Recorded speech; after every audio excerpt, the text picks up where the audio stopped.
I'm Jeremy. Today's day 223 of reading. Today I'm reading Harry Potter and the Goblet of Fire. Let's get started.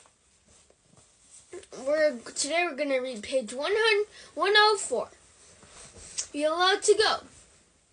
Harry was with them. He would, of course, be supporting Bulgaria, and he wondered vaguely why he had a large shamrock pinned to his chest.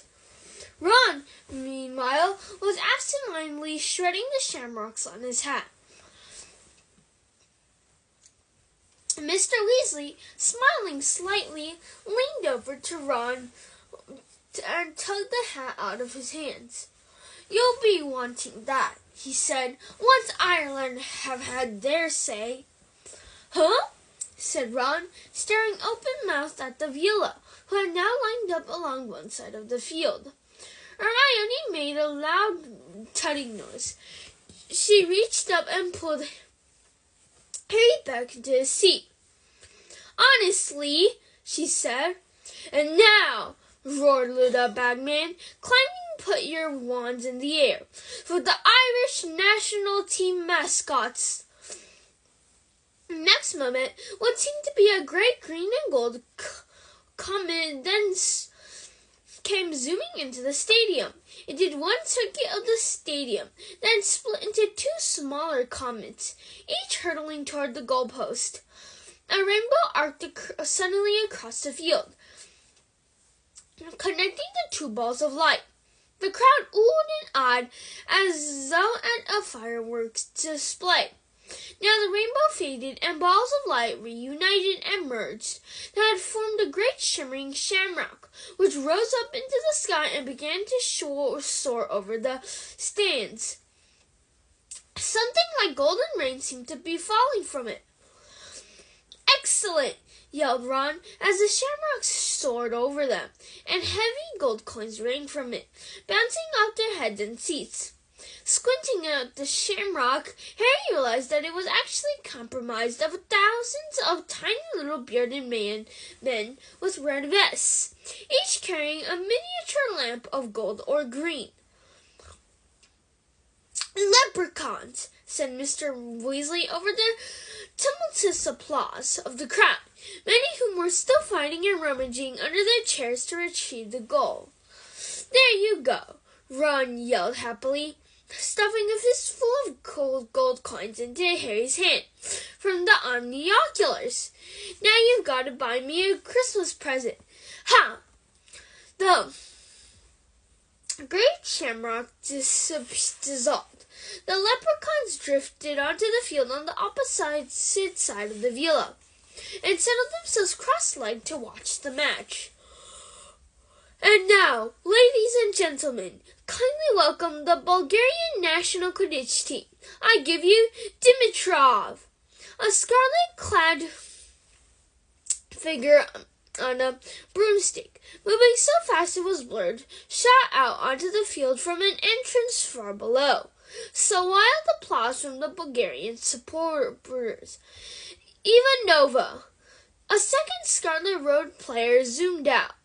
"Zagraf, Levski, Volkov, and Crumb!" "That's him!" yelled Ron, following Crumb with his omnioculars. Harry quickly focused his own. Victor Crumb was thin, dark, and sallow-skinned, with a large curved nose and thick black eyebrows. He looked like an overgrown bird of prey. It was hard to believe that he was only 18. "And now, please greet the Irish national Quidditch team," yelled Bagman, presenting Connolly, Ryan, Troy, Mullet, Moran, Quigley, and Lynch. 7 green blurs swept onto the field. Harry spun a small dial on the side of his omnioculars and slowed the players down enough to read the word Firebolt on each of their brooms and see their names, embroidered in silver upon their backs. And here, all the way from Egypt, our referee, acclaimed chair wizard of the International Association of Quidditch, Hassan Mustafa. A small and skinny wizard, completely bald, but with a mustache to rival Uncle Vernon's, wearing robes of pure gold to match the stadium, strode out onto the field. A silver whistle was protruding from under the mustache, and he was carrying a large wooden crate under one arm, his broomstick under the other. Harry spun the speed dial on his omnioculars to normal, watching closely as Mustafa mounted his broom and kicked the crate open. 4 balls burst into the air. The scarlet quaffle, the 2 black bludgers, and Harry saw for the briefest moment, before it sped out of sight, the minuscule winged golden snitch. With a sharp blast on his whistle, Mustafa shot into the air after the balls. "They're off!" screamed Bagman. "And it's Mullet, Troy, Morin, Dimitrov, back to Mullet, Troy, Lesky, Morin. Morin. Oh my God, I read it wrong. It was Quidditch as Harry had never seen it played before. He was pressing his omnioculars so hard to his glasses that they were cutting into the bridge of his nose. The speed of the players was incredible. The chasers were throwing the quaffle to one another so fast that Bagman only had time to say their names.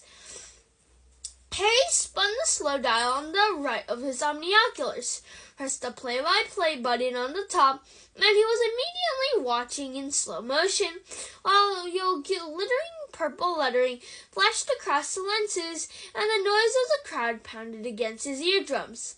"Hawks attacking formation," he read, as he watched 3 Irish chasers zoom closely together. Troy into the center, slightly ahead of Mullet and Moran, bearing down upon the Bulgarians.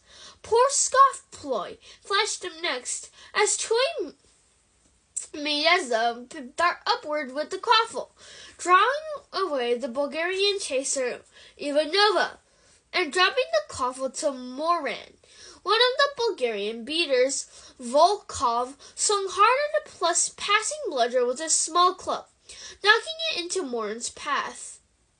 Moran ducked to avoid the bludger and dropped the quaffle, and Levski, soaring behind, caught it. "Troy scores!" roared Bagman, and the stadium shuddered with roars of applause and cheer. 10-0 to Ireland. "What?" Harry yelled, looking wildly around the omnioculars. "But Levski's got the quaffle." "Harry, if you're not going to watch at normal speed, you're going to miss things," shouted Hermione, who was dancing up and down, waving her arms in the air while Troy did a lap of honor around the field. Harry looked quickly over the top of his omnioculars and saw that the leprechauns watching from the sidelines had all risen into the air again and formed a great glittering shamrock. Across the field, the Vila were watching them sulkily. Furious with himself, Harry spun his speed dial back to normal as play resumed. Harry knew enough about Quidditch to see that the Irish chasers were superb. They worked as a seamless team, their movements so well coordinated that it appeared to be reading one another's mind as they positioned themselves. And the rosette on Harry's chest kept squeaking their names: Troy, Mullet, Moran. And within 10 minutes, Ireland had scored twice more, bringing their lead to 30-0 and causing a thunderous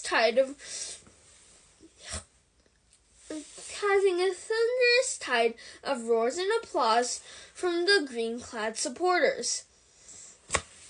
The match became still faster, more brutal. Volkov and Volchanov, the Bulgarian beaters, were whacking the bludgers as furiously as possible at the Irish chasers, and were starting to prevent them from using some of their best moves. Twice they were forced to scatter, and then finally, Ivanova managed to break through their ranks, dodge the keeper, Ryan, and scold Bulgaria's first goal. "Finger in your ears!" bellowed Mr. Weasley as the Viola started to dance in celebration. Harry screwed up his eyes too. He wanted to keep his mind on the game. After a few seconds, he